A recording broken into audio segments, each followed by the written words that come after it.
Hello everyone, welcome to Going Rogue, my weekly live Star Wars stream. Thank you for those of you in the chat joining me right now. Let me see our menu in here. Chris Scorpio, thanks for joining me. The person that wasn't promised, thank you for joining me.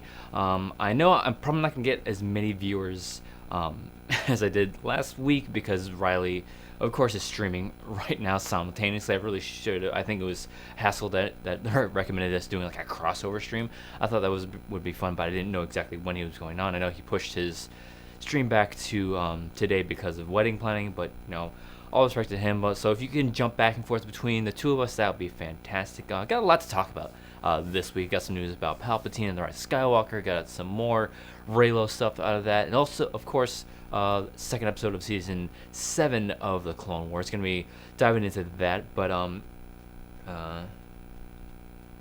yes, Haskell, thank you so much for sharing my stuff. Haskell, thank you so much for all your continued support with the Sweaty Network. I'm pretty sure that's what it's called. But thank you so much again for sharing, getting so many eyes on the show.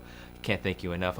While I'm on the subject of support for the channel, I missed a Streamlabs last week from, I believe it was Movie Fanobi, so I want to go ahead and hit that before I forget. Movie Fanobi on last week's stream donated a question to Streamlabs, and he says, Andrew and Dimmy, thank you for teamwork, passion, and secret marriage, question mark. JK, I keep living that Star Wars life. We all have a voice. Appreciate your honest and respectful opinion. Thank you so much, Movie Fanobi, for that Streamlabs question. Again, I'm sorry I missed it when I got it last week, but yeah. So really, I'm going to jump in. The main topic, obviously, is going to be the Palpatine news, but I want to jump in first with Clone Wars Season 2, Episode 2. The name escapes me. It's a Distant Echo. Sorry, a Distant Echo. Obviously, continuing from last week's show of them trying to find Echo from last week's episode. I'm going to try to talk cryptic. I don't want to spoil anything for anybody that hasn't seen it just yet, but this is a continuation story from last week's episode, which I really like. I think there's gonna be less filler episodes this season for the Clone Wars because they're wrapping up the stories, and that's one thing. That's why I liked Rebels more than the Clone Wars. At this point, season 7 might change my mind about that, but there's since Clone Wars is only 4 seasons, there's less filler episodes, and even the filler episodes kind of came back and contributed to the story by the time that story wrapped up. But there's so many episodes of the Clone Wars that they had to fill time at certain points, especially when it was airing on Cartoon Network. But this one, I like that. We get to see the Bad Batch again, which I was all for. The last episode, great crew. The animation also obviously looks great. I like that this idea of again getting into the brotherhood of these clones and how Rex just doesn't want to give up on Echo, and he there's that little like feeling that maybe he is just chasing like shadows, and maybe he's letting his feelings sort of maybe drive him a little too much, and throughout that whole episode I like how at the beginning of each Clone Wars episode they had a little blurb, and I can't remember what this one was. I think it's the search for truth begins with belief. I believe that what it was. I have to go back and watch that and see exactly what it is. But I like that it is truth. Like if you believe something is so wholeheartedly, and you want to make sure that it's true, the search begins with you believing that it's true. So I like that this driving force for Rex is that he doesn't want to give up on his friend that he lost in the war, and that little bit of him hoping that his friend is still alive. So he goes off with the Bad Batch and Anakin, and there's this fun little thing about with Anakin and Padme in there, and the situation with Obi-Wan. And I like that little thing because of course Obi-Wan knows 100% what Padme and Anakin's relationship is, and we don't get full recognition of that until the end of Revenge of the Sith. Near the end of the Revenge of the Sith, this totally confirms that, like, yeah, Obi-Wan, he's not stupid. He knows what Anakin is doing. So I like that moment. I believe I think it's a Star Wars Newsnet reported on this. That's deleted scene from the Clone Wars. It was just animatic, and it was this I think this nose art for the Bad Batch's ship. It was like this like this like sexualized drawing of Padme Amidala. There's some humming in the audio. Wonder why that is. Thank you, Demi. Let's see what that problem is. Let me try to fix that really quick, guys. Humming in the audio. What do you mean by humming? Let me see if I... Let's see. 1 second, guys. Let me see if I can fix this really quick. I don't want this to be... let's see. Did that help at all?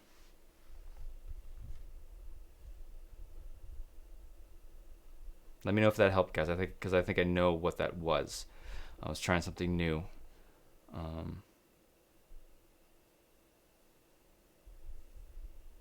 Yes, Chris. So let me know if that helped, guys. I'm trying something new with this setup, just for podcast sake, because again, this episode goes later on in onto the Schmodown podcast feed. So I was trying something different, and I might have missed it. Fixed. All right, thank you. So where was I? I'm gonna have to figure that out because I don't like the way that things are recorded for the audio purposes for the Schmodown. I was trying something new, so I'm gonna have to try to figure out something newer for that. But thank you for doing that. Shug Knight, welcome to the stream. Thank you for joining us to the chat. And again, if you guys have any questions for me, go ahead and tag videos by Andrew, because again, I'm terrible at reading chats. So make sure that if there's a question you want me to answer, tag videos by Andrew in it, so because it's highlighted on my end and I can actually see that. And also, if you feel up to it and you feel like you want to, go ahead and go and head over to streamlabs.com/videos by Andrew 1. I'm working on getting that changed because I don't know exactly what I want to change it to. But if you feel so generous to donate to Streamlabs, that's the link. Yeah. Okay. So I guess I'm pretty sure I know what that was. So I'm not going to do it that way. I'm going to fix that. But where was I? But yeah. So there's this. I think I was on the deleted scene from the Clone Wars episode where there's a sexualized version of Padme on the nose art of the Bad Batch's ship, and Anakin's like, that is not staying there. And I'm glad they kind of cut that out because it was kind of tasteless in my opinion. Padme is one of the she's Natalie Portman, she's a beautiful woman, and if she was a senator in real life, it's like, wow, she's a nice looking person, and I think people would kind of idolize her in that way. But I think it was a good move on removing that. Because it doesn't, that kind of humor really doesn't have a place in Star Wars, and I just don't like that. Kind of like, it was funny, but I'm glad they took it out because it was a little bit tasteless in my opinion. Yes, Chris, thank you for. Don't forget to hit the like button. We have a couple of you in here. Let me see how many people are watching. We have 9 people, only at 5 likes so far. So hit that like button, guys. And if you haven't yet, hit the subscribe button.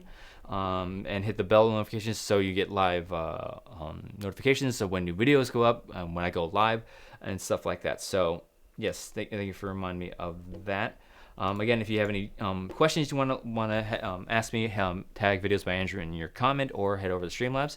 But yeah, overall this is a great episode of Clone Wars. It's again, you get that banter between the company Task Force 99 and a regular clone, and we got a little bit more of Jedi action in this one with Anakin being in it.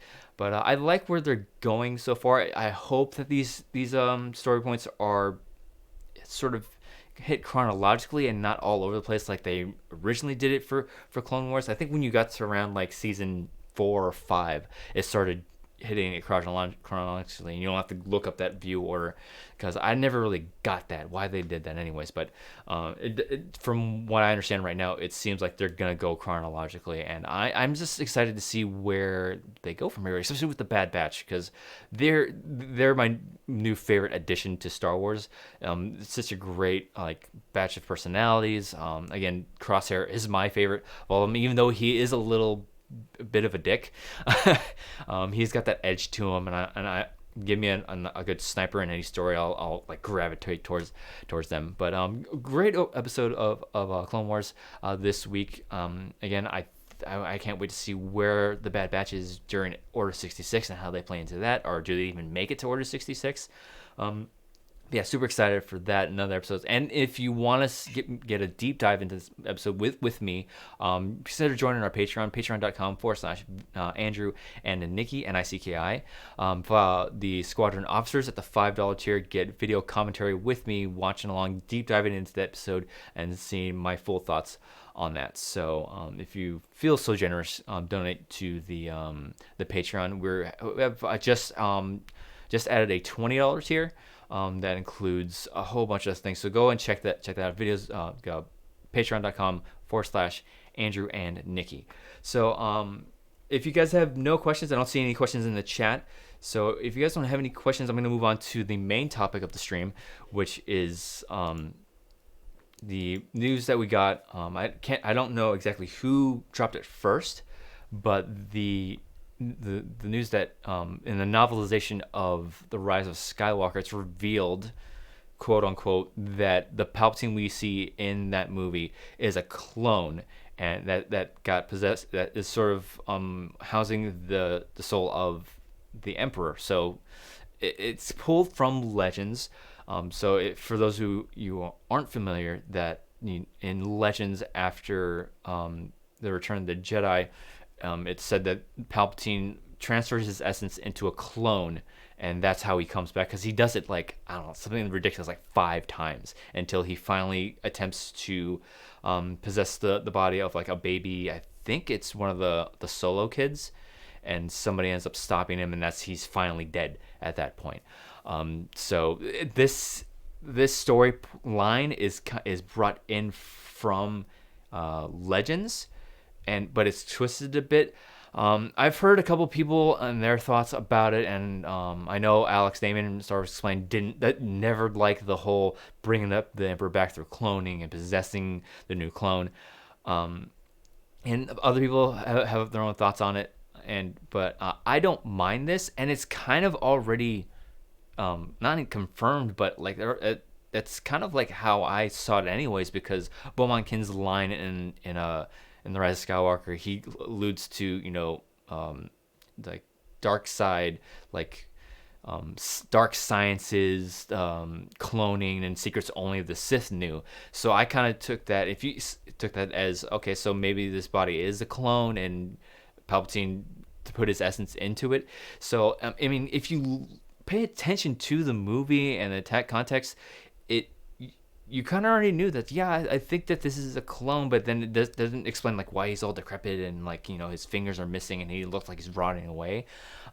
So in the novelization, apparently Kylo Ren recognizes that there's technology for cloning on Exegol, and he notices that this body of Palpatine is a clone. It's just that it can't harness the power of Palpatine's spirit, so that's why his body is decaying away. That I actually like. I don't mind him being a clone, and I do like this angle that, yeah, his soul is so powerful that the body is just rejecting it, and it's withering away quicker as possible. And it does give motivations for Palpatine's character to find a new body that's worthy of his soul. That's why he wants to bring in his own blood with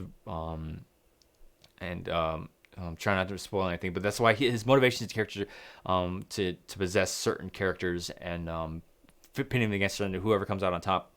That's who he's going to end up possessing. So I like that angle. My only issue with this is why not put this in the movie? Because it's like, yeah, you sort of get it with Beaumont Kin's comments, but it's like, it's not really like, yes, this is what happens. And it's like, yeah, I get that it probably did. They probably looked at this and it was like, this really doesn't translate for that well. I think this is too like inside baseball for people, and people are just gonna hate this. And I think they were just afraid for the fan backlash, and they just like, all right, we'll for the movie we'll just say, oh, he's back just because it's already alluded in the Revenge of the Sith that you can cheat death through the dark side of the Force, and so maybe that's like, oh, you're back, Palpatine's back because of this, and then it's up to interpretation. And then we'll basically confirm it in the novelization for those who want to bother to read the book. And I don't understand why you're so afraid to do that. And because now that you see this, people are always saying, "Oh, look, Lucasfilm is retconning now since they people don't understand how Palpatine come back. They're just gonna change the story again." And excuse me, I'll take a drink. And to my argument to that is, it's not like the movie came out and they saw all this backlash, like, "Oh shit, let's write this book up and change the storyline and add that." The book is being written the same time as filming, because there's certain things that have to happen within the movie and in the book. So it's like the story group is always in contact with everybody, with the filmmakers, the comic book writers, the novel writers. So they're in contact with everybody. So because the sole purpose of the story group is to make sure things don't conflict, and sometimes things do get through get through the cracks, so to speak. And like, I think Pablo Hidalgo said that, like, if there's sort of like a conflict with what the novel says and what the movie says, it always defaults to the movie. Because I think in the Force Awakens novelization, a circular base gets its power from dark matter that it absorbed from space, but in the movie it gets its power from absorbing the sun. So it's like, okay, so that's a conflict, but you have to default to the movies. So whatever is done in the movies is canon. So yeah, that's my sort of pushback on people saying, "Oh, Lucasfilm retconning their own stories again." It's like, no, when you think about it, the novel is being written the same time as the movie's being filmed, so whatever. And I can't remember where. I think Ian McDermott was at some kind of Comic-Con of sorts, and he said that there's this one line that was said in the movie, which I can't believe why they didn't keep this in the movie. He said that when Kylo Ren at the beginning of the movie meets the Emperor in his decrepit form, and Ren's like, "Oh, you're a clone," and then he had this great line of, I'm paraphrasing it right now. He's like, "More than a clone, but less than a man," and that's like, oh, that's a great line. Why not have that in the movie? That's my only pushback with this news. I don't mind that Palpatine's a clone. I don't mind that he's the reason that he needs to go after Rey or Kylo is that his body just can't. This clone body can't handle his spirit. Because I said that's a great motivation for the character, but like, I just don't understand why you don't keep this line in there and explain to everybody, yes, this is a clone body, because that's actually one of my gripes about the movie. Is like, he's like, "Oh, I've died once before," and it's like, Dark has a pathway to many abilities, some considered to be unnatural, and it's like, all right, that's your explanation, and you don't ever touch on it ever again. So it's kind of like, oh, I'm back because. And it's like, it's so glossed over. And again, and I think that like the Rise of Skywalker could have benefited from an extra like maybe 15 to 20 minutes, even 30 minutes, just to explain how he comes back and just dive into very briefly. And you could have left that line in, and people were like, okay, he's a clone. At the very least, it's like, yeah, I'm a clone, and I need just a conversation that he has maybe with Kylo or somebody else, that's like, I need a new body, or something like that, because like this body can't handle myself. Just one line to confirm, like, yeah, okay, he's a clone. And I think all this backlash that they're getting for them revealing it in a novel would go away. So I mean, I don't know. It's just again, I have no problem with him being a clone. I actually like that the reason he needs Rey or Kylo is because his body is decaying. He needs a new vessel for his spirit, a stronger vessel, and then that leads to the whole dyad and the Force thing, and him absorbing that. And it's just my only problem with this news is that why didn't they put it in the movie? But I am looking forward to listening to the novelization on Audible. That's something I would absolutely recommend. And if you are interested in listening to that book, you can actually get that for free by going to, I'm going to plug this, videos by audibletrial.com/videos by Andrew. You got 30 days free trial and a free credit to get whatever book you want. If it's one of these other canon novels, or if it's the novelization of Rise of Skywalker, you can go ahead and do that. Let me check really quick if you guys have any questions. I don't know, Streamlabs. 8 of you in here. Make sure everybody hits the like button. There's 8 of you in here. There's only 7 likes. We'll get those do help. As dumb as it sounds, go ahead and hit the like button and hit the subscribe button if you haven't already. Make sure hit the bell notifications. So go ahead and fire questions at me. make sure you tag it videos by Andrew so I can see it. I just want to make sure that I'm not missing any questions. Let's see. I don't see any questions, guys. So if you guys don't have any questions, I'm gonna move on to the next topic. And then feel free to if there any news has dropped. I haven't checked the news feeds at any point yet today. I might as well just do that now. Let's see, Star Wars Newsnet. I'm just gonna open that up, and if I don't have any other topics by the end of this stream, I'm gonna hit those. But yeah, I'm gonna just go ahead and move on to the next topic of the stream. If you guys don't have any questions, what's up, you scruffy looking nerf herders? What's up, Goddard? Good to see you in the stream. But yeah, the next topic is another thing that Lucasfilm came out and sort of confirmed, or anything. They're saying that this, and spoilers if you haven't seen the Rise of Skywalker. I tried my best to not spoil a movie for you with these points. So if you haven't seen the movie, I'm about to spoil an aspect of it. But at the end of the movie, with Kylo and Rey at the very end, and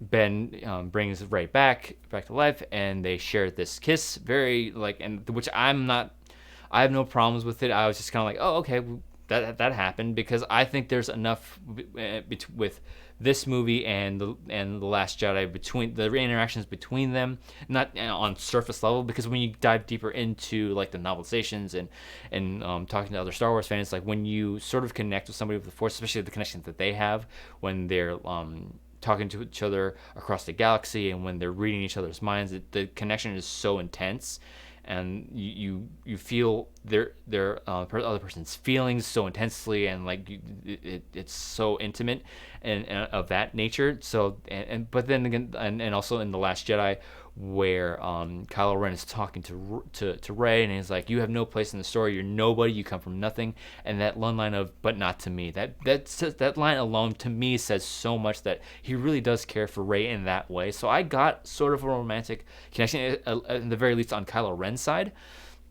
And when they share a kiss in The Rise of Skywalker, I was like, okay, that's kind of surprising. I didn't see them going that way. I never really wanted Rey to have romantic influence on her story anyways, but it's so short-lived that I didn't mind it. But Lucasfilm, I think it was this past week or last week or this weekend, I can't remember exactly, that they said that this kiss wasn't romantic, and the explicit explanation they gave was something like, this is sort of almost like a thank you, a shared moment of confirmation of them being together and acknowledging their journey together, and something ridiculous like that. And I'm listening to these comments and reading these comments, and I was like, that sounds like wedding vows to me. And it's like that what you just described is a romantic setting. So it's kind of like, really, the kiss wasn't romantic?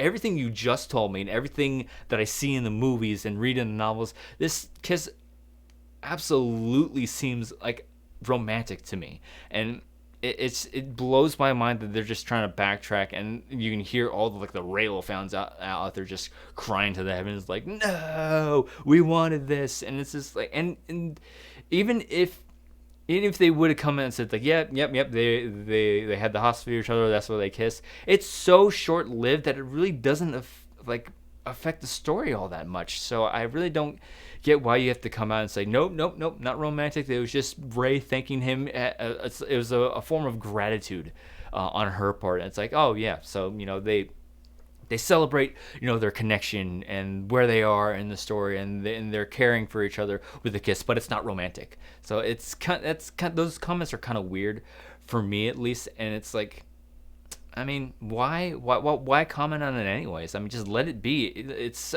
so up for interpretation anyways. Why even touch it? Just leave it alone. So it's like, some people might say it's like, oh, I don't see it as a romantic thing, and other people are like, oh yeah, it's totally romantic. If you look at their story between this and this, they totally cared for each other. So it's just it's a talking point for us fans to have, and I don't get those comments at all. Lucasfilm just seems to be very reactionary at this point. They're doing a lot what WB was doing with DC a while back. Like, oh, they really like Wonder Woman, so let's double down on Wonder Woman.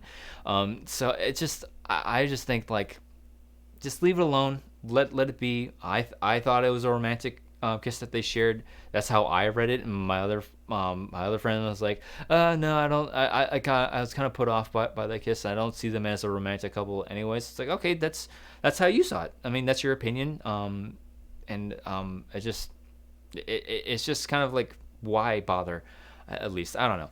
But go ahead and check out you know go go ahead and wow, I had a brain fart. Go ahead and shoot some questions at me, guys.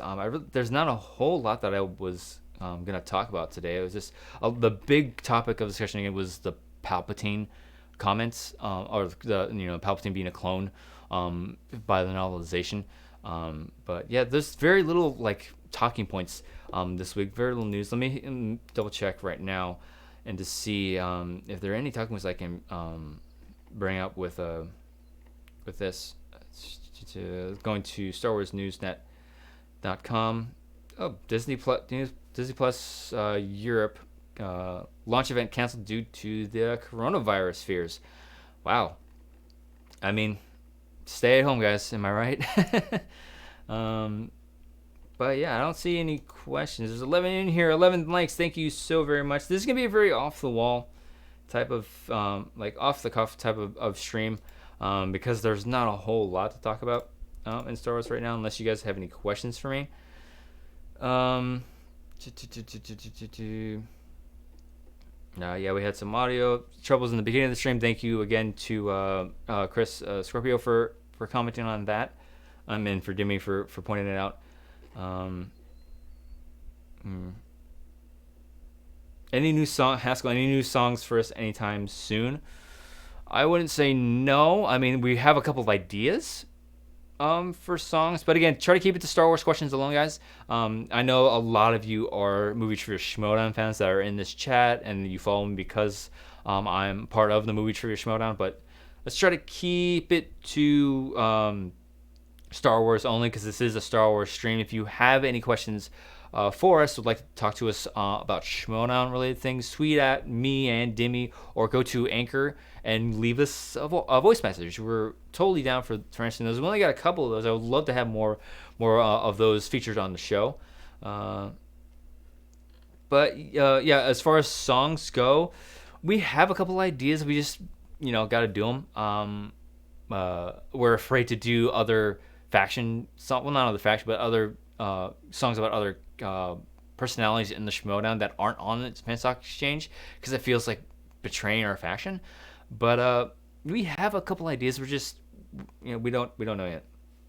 Let's see. Do you Dimmy chiming in? Do you think Lucasfilm / Disney should not have said anything, everything is canon, if they aren't sticking by it with the films, book, comic books, etc. from Haskell? I still like the idea that everything counts. It's just I think the movies are just notorious for not paying attention to canon, and I get that, because you don't want to restrict your filmmakers and let them tell the stories that they want to tell, and don't restrict them creatively. But yeah, I've been on record saying I love this idea that everything counts. That you could see characters that show up in a TV show jump over to films, or films jump into books. You see that more with things from the movies jumping over to novels, because it's easier that way, and you allow the filmmakers to have the freedom that they have to make the movies, but then you can spin off some great things with other canons from picking things out from the movies, and we've seen some really great stories with that. But no, I like this idea that, because Marvel tries to do this they tried to do this with TV and their films, and with Agents of S.H.I.E.L.D., and they loosely did this with the Netflix series with Daredevil and all the other ones. With they sort of refer to the movies, but it's the Netflix shows are kind of this like oh yeah, we know you're there, but we're not going to acknowledge you. And now with Disney Plus and them taking all their Marvel stuff off of Netflix and sort of spinning them into Hulu and maybe, so hopefully, and with all the other Marvel stuff happening with Disney Plus, yeah, you'll have these connected tissues with the TV shows and the movies now. But Star Wars is that unique beast where everything after the Disney purchase, with the exception of a couple of things, is canon. Everything should and will affect each other, and I like that. I like that I could be reading a book and being like, oh yeah, I remember from the movie. Yeah, that's awesome. Oh, this is a character from the TV show that's shown in here. And as far as the novels go, they do that so well, because you'll see a character from this novel jump over into this one and affect the story in a great way, and it's like, oh yeah, I remember that character, and it's so rewarding as a canon junkie to experience that. And I'm hoping with the announcement of the High Republic and seeing that there's a room full of creative people and authors working together, not in the sense of like, all right, you get a story, you get a story, you get a story, do whatever the hell you want with it. It's more of they all sat down in a room and they said, all right, this is the area we want to play in. What stories do you think we can? And it's this collaborative effort of people like, okay, so this is what the time frame is. This is what I think the Jedi should be right now. This is what should be going on in the Republic. This is what this is the catalyst for the event of this era that we want to tell. And if you haven't already, go to the YouTube page for Star Wars, the Star Wars YouTube page, and watch the High Republic announcement video. It is so fascinating to see all these people, and they're treating it like a movie, and they brought in concept artists and like drawing, and they just on the spot sketched up all these people. And like, one of my favorite lines from that movie, or not the movie, that video, excuse me, was one of my favorite things from that video was like, all right, the question was, at this point, what scares the Jedi the most? And I was like, ooh, that could be very interesting, because at this point the Sith aren't really a threat. They're still in the shadows, and they, because based off of what Ki-Adi-Mundi says in Phantom Menace, the Force has been extinct for millennia. So, and this is about 300 to 400 years before that. So the Sith aren't really a threat anymore. Everybody believes them to be extinct. So aside from the Sith, what can really scare the Jedi? And they go off and like, all right, these what our villains could be. And I'm like, that is really interesting. Other than dark side users, what can threaten the Jedi and at this point? Because at this point the Jedi are at the height of their power.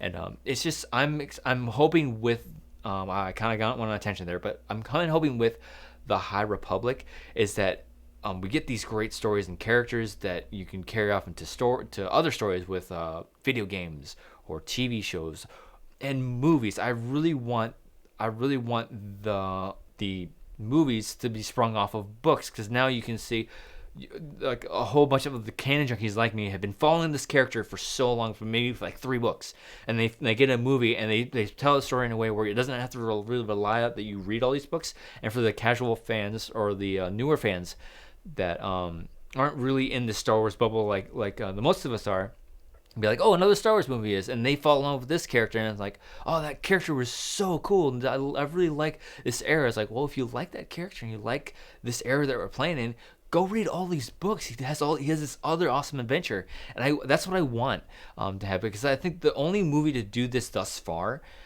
successfully is Rogue One does it pretty well with bringing Saw Gerrera in, and you can see the Ghost in a couple of shots, and you actually see the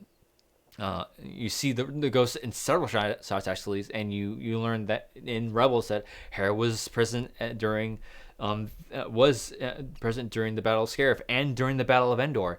So and they sort of bring him into Rise of Skywalker. They really don't harp on that. She's in one shot and then you don't see her again, or the ship, the Ghost. But like, that's what I'm hoping, because Solo, I think, did it really well in that bringing in Maul to be the head of Crimson Dawn, and he's sort of in the shadows as well. I think, and because like I was seeing like we always do every year, we saw the new Star Wars movies with a group of friends, and when Maul came up, and my friends were like, wait, what? I thought he died in the Phantom Menace. I'm like, ha ha ha ha. Go back and watch the Clone Wars. It's an amazing show, and he shows up again in Rebels. Maul has one of the best story arcs in Star Wars to me. Just the fact that he was like the right hand of of Palpatine, and then he gets cut down, and Palpatine just sort of like forgets about them, and he gets shunned off, and he has to find his way back, and he becomes like almost like a rival to Palpatine in the Clone Wars. And I'm excited to see where his story ends up in the Clone Wars. So we ultimately know where he ends up at the end of Rebels. If you watch Rebels, you see where he ends up. But but by the time we see him again in Rebels, he's kind of at a low, and I want to see how he gets there. So I'm really excited to see where we see him in the Clone Wars. But I really wish that the movies would pay attention more to canon, and just connect everything. And I don't think that just it would be too confusing for Star Wars fans, and especially people that aren't within the Star Wars bubble that want to get into the other canon stuff. And it's like, wait, I thought in the movies they did this and that's like, well, this is an alternate universe, this is a different storyline, and blah blah blah. I think it would just be too confusing for fans that want to get into canon. So I like that Star Wars is this unique beast and that everything counts. And like even I'm not up to date on everything. And I played I played Fallen Order, Battlefront 2 with those storylines. And I listened to as many novels. I'm actually behind in a couple of books that were leading up to the Rise of Skywalker, so I have to catch up on those. But really, I haven't really touched any of the comic books. And I'm gonna have to maybe hit up Alex and ask like, where do I start? Because the hard thing about comics is it's week to week to week, and there's and arguably there are some filler like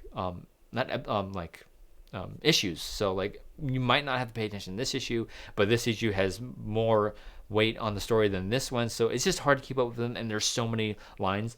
But with the I'm going to try to jump in when High Republic debuts, and I'm going to try to get in on the comics on that, because we're going in fresh, and so we'll all be on an equal playing field. So thank you for that. Let me see if there are any other questions. Let's see. Let's see, from Ben Goddard. If you could pick one character to get their own spin-off series completely away from the OT, who would it be? That is a fantastic question. Thank you, Goddard. Spin-off character away from the OT to get their own series. Let's see. I mean, the default answer is Ahsoka, but she has some ties to original trilogy as far as connection with Anakin and Obi-Wan. I really would like to see that. We're sort of not really. We gotten that with the Mandalorian, but the only real tie to that is the timeline. Oh, geez. Let's see. I'm trying to think. Ray Sloan is another one that I think needs to get, at the very least, a novel after Aftermath, because where she ends up after Aftermath, and then she sort of gets mentioned. I think it was the Phasma book. She gets mentioned because she's not. I think the quote is like, Admiral Sloan is no longer around. It's like, what happened to her? I want to know what happened to her.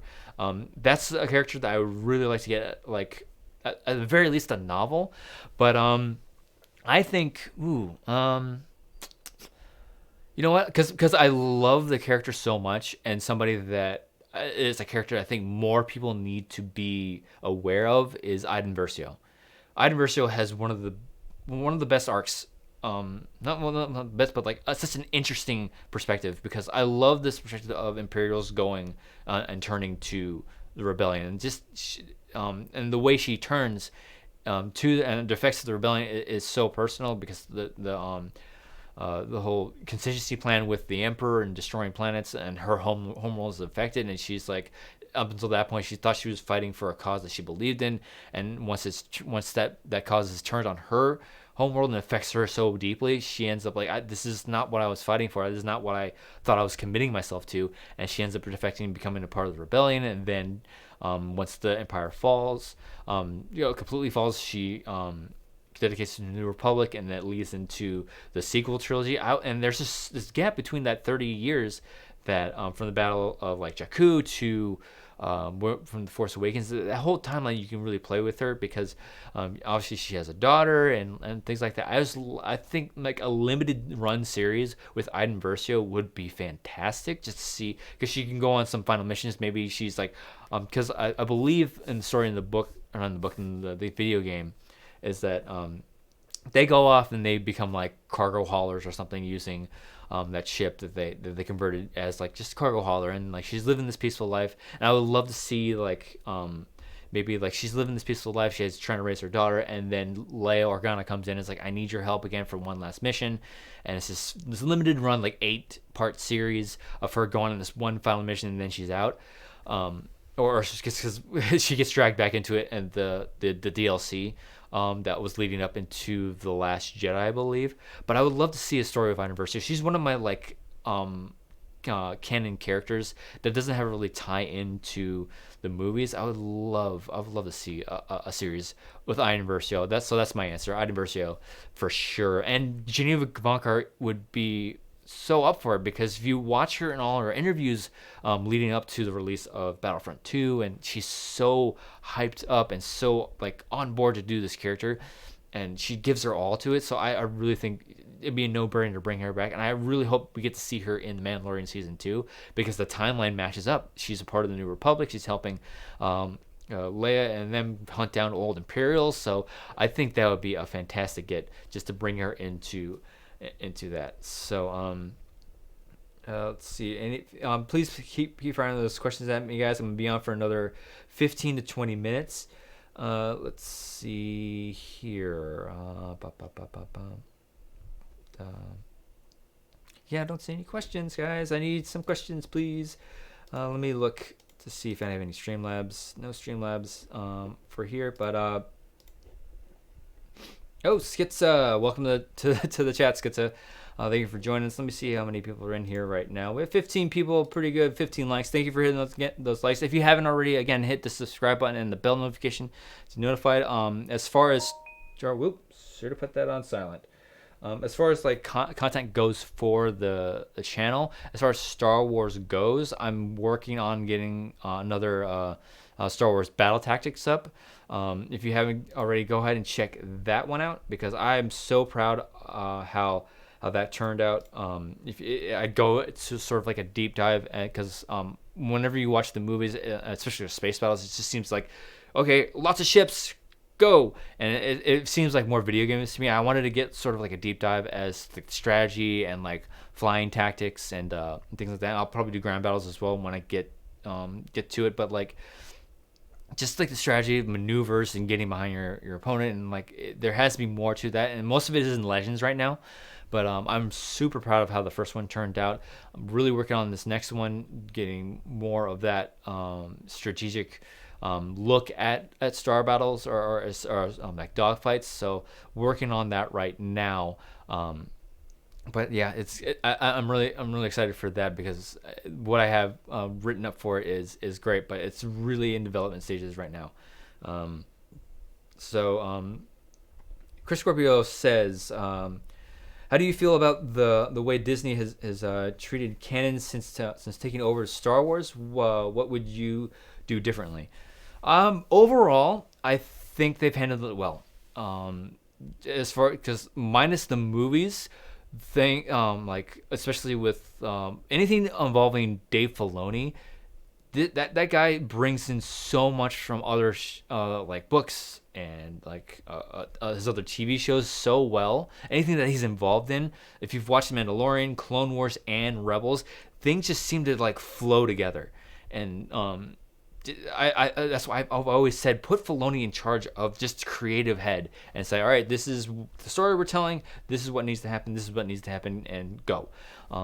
Just because that's something that I wish the movies would do. I sound like a broken record, but the movies really need to connect more to the other canons, because there's so much that you can grab from. And like Harloff says this as much all the time about Kathleen Kennedy and the higher ups of Lucasfilm. Kathleen Kennedy had this like comment of like, oh yeah, comment on Marvel. Marvel does it so successfully because they have this like wealth of source material from the comic books and stuff. It's like, so do you, even from Legends. Take stuff from they've done so in novels and stuff. Picked stuff from Legends, brought them into canon, and did it so successfully that I wish the movies would do that. And my biggest problem with the movies of the sequel trilogy was that I've said it before, there was no concrete direction as where they wanted to take the story. It was just, all right, J.J. Abrams is going to start this, all right, Ryan, go ahead and pick up where you left off, and then Trevorrow, you can pick up after that. And there's loose conversations about where the story was going between the directors, but for the most part, they just did what they wanted to do.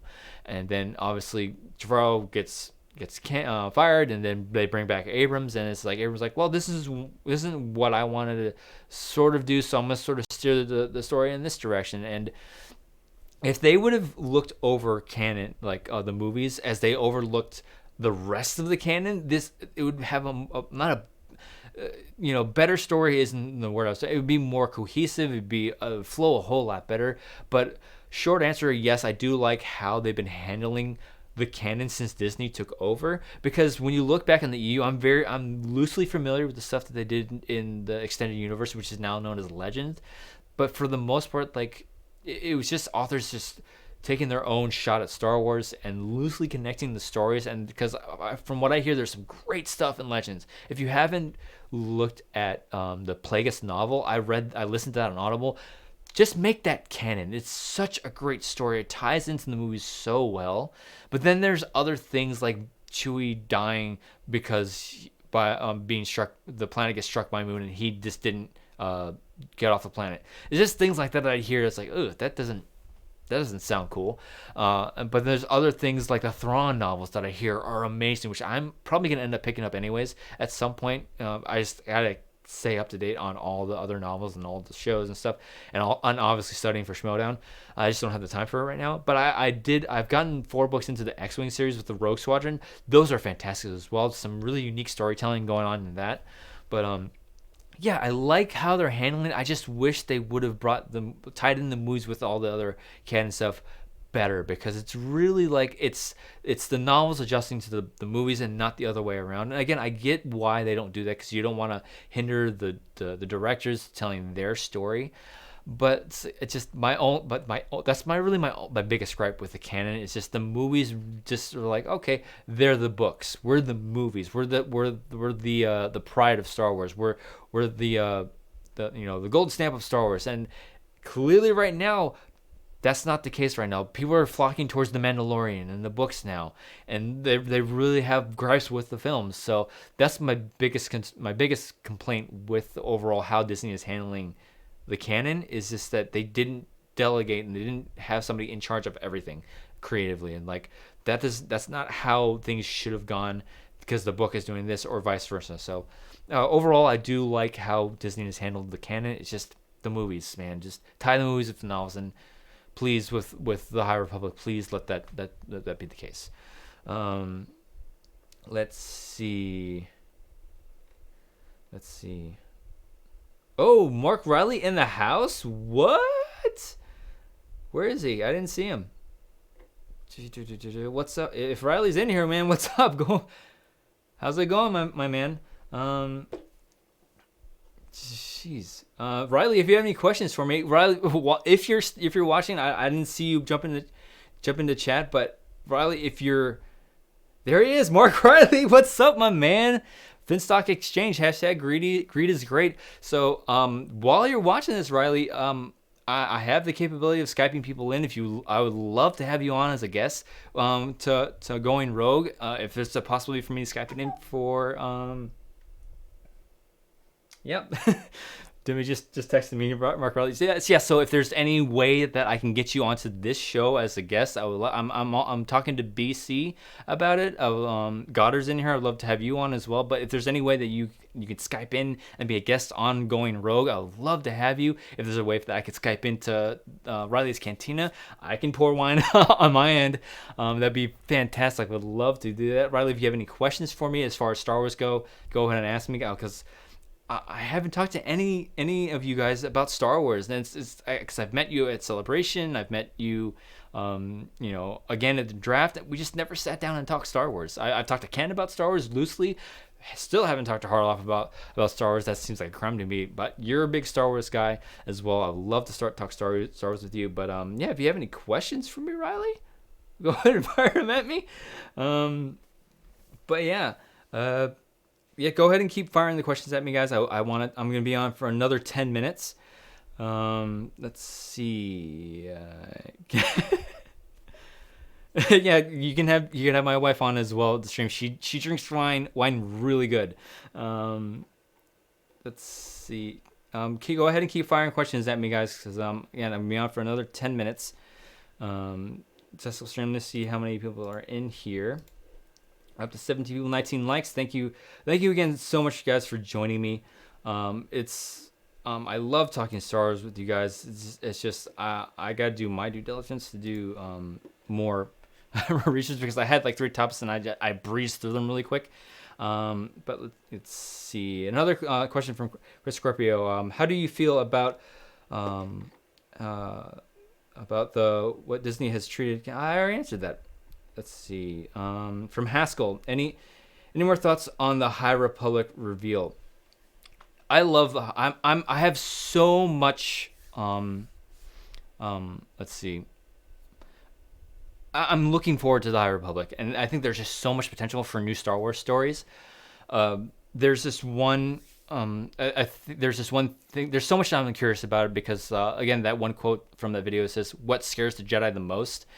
I'm so intrigued about that. But then there's other thing that they said. I think it was the Great Disaster that they were referring to that sort of catapults everybody into this one like adventure. Because at this point, I believe from what I've heard is just like the Jedi are sort of out in the Republic and out in this in you know out in the galaxy. Just basically they're like old west like samurai, wandering samurai, just keeping the peace and that thing, and then something big happens which requires everybody to go, oh, what's going on here, so and just focus up and go on to this adventure.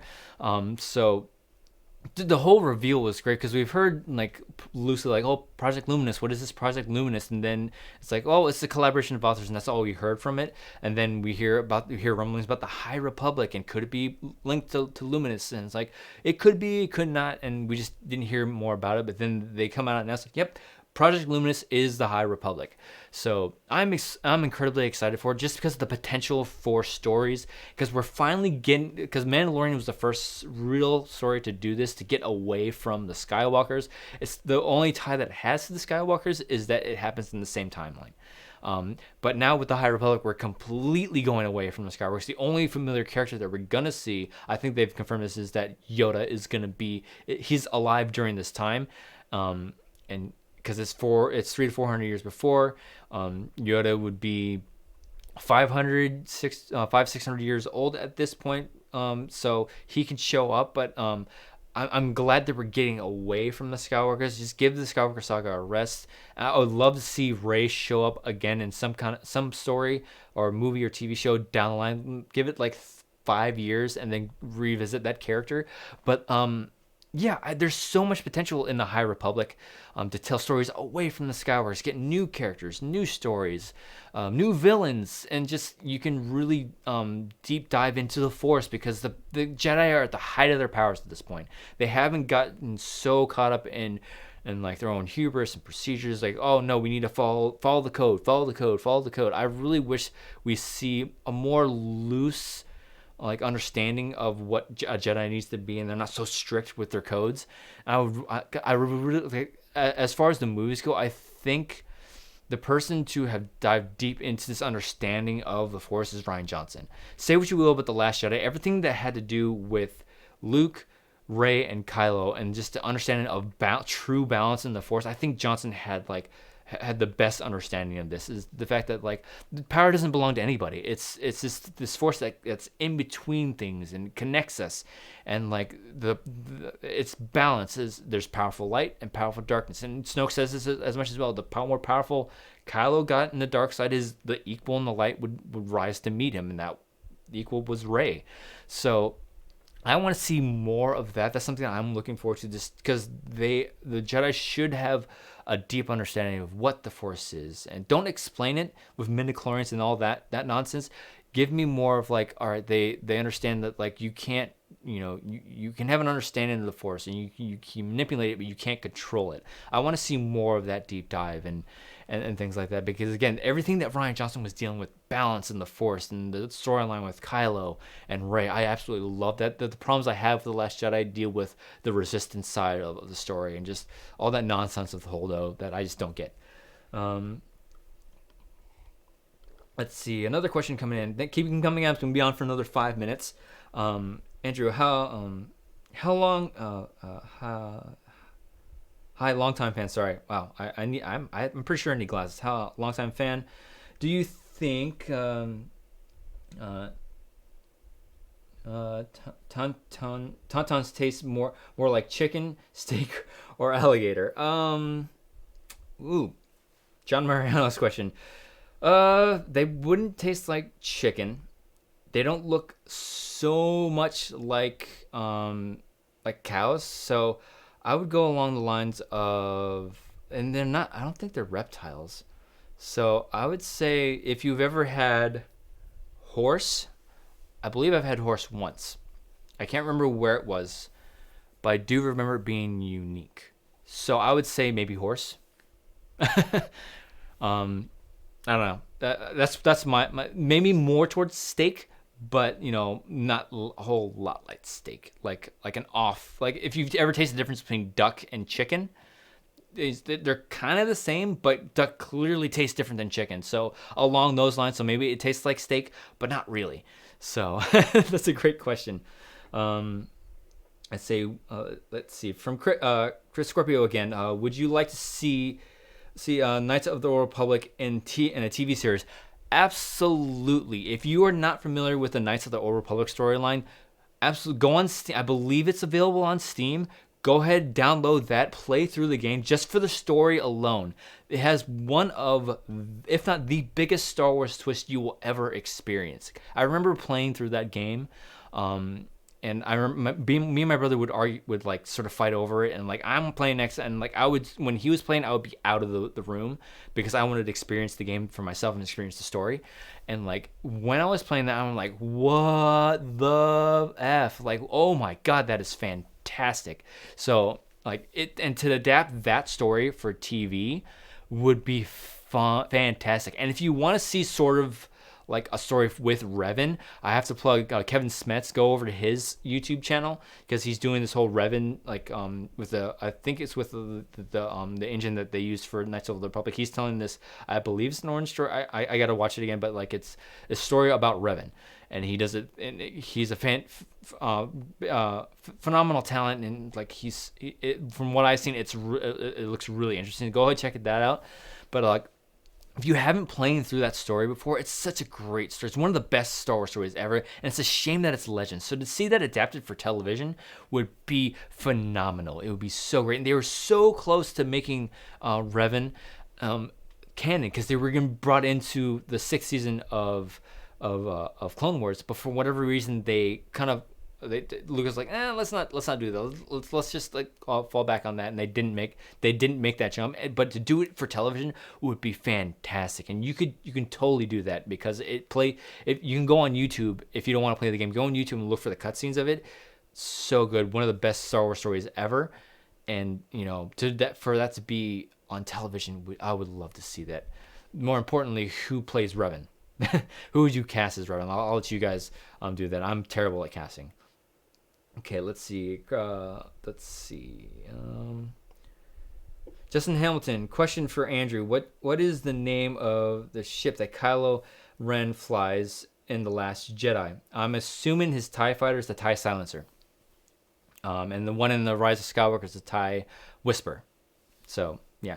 While we're on that subject, try to keep the questions. I know I'm trying to like I don't want to like restrict you guys with questions, but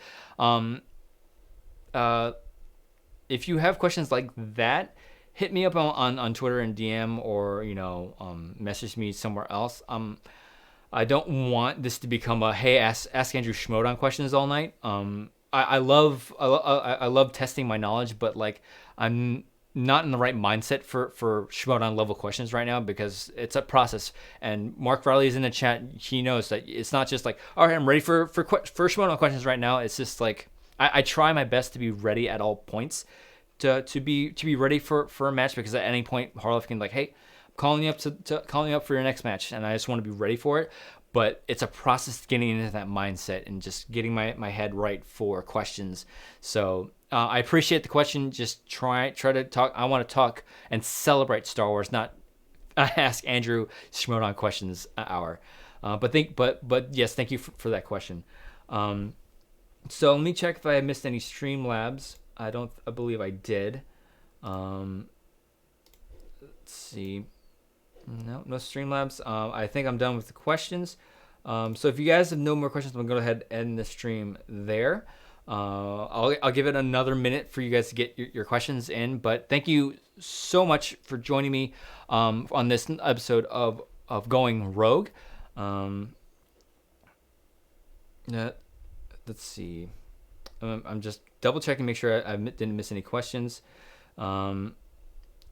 I don't think I did, but thank you again for joining me on this episode of Going Rogue. Every Tuesday, 8 p.m. Eastern Standard Time. If you haven't already, check out our Patreon. While I do that, let me bring this up. We now have four tiers. A $1 tier will get you exclusive access to things that I post, like our 10 extra minutes with our Beyond the Schmodown guests. We talk 10 extra minutes on things that don't involve Schmodown. We have some great things with Roca, Bibiani, and Brennan Meyer. We had Ben Goddard on twice. He has 2 segments for 10 extra minutes. But at the $5 tier, the Squadron officers get the video commentary for Clone Wars. You can be doing that for Mandalorian and all the other MCU stuff that's coming out. The $15 tier will get you movie watch-alongs, movie commentary with me and my wife, Dimmy. My wife, Nikki, who you better know as Dimmy, will get movie commentaries for that. Obviously, we'll be starting the Star Wars ones. Once we get people into that tier, we'll start doing that. And then the $20 tier, I believe you can dictate the conversation for any of our shows, so you can... we'll take a topic and discuss it on one of our shows. That's at the $20 tier, as well as videography lessons, because I'm a videographer by day, and if you're curious about getting into the business, that's where you can learn lessons straight from me with my experience with videography. So that's the Patreon. Go to patreon.com/Andrew and Nikki NICKI to get that content. But if any of you don't have any more questions, oops. My bad. Thank you again so much for joining me. I'm gonna go ahead and end the stream here. Thank you again so much for joining me on this live episode of Going Rogue, and I'll see you guys next week, Tuesday, 8 p.m. Eastern Standard Time. And until then, may the Force be with you always.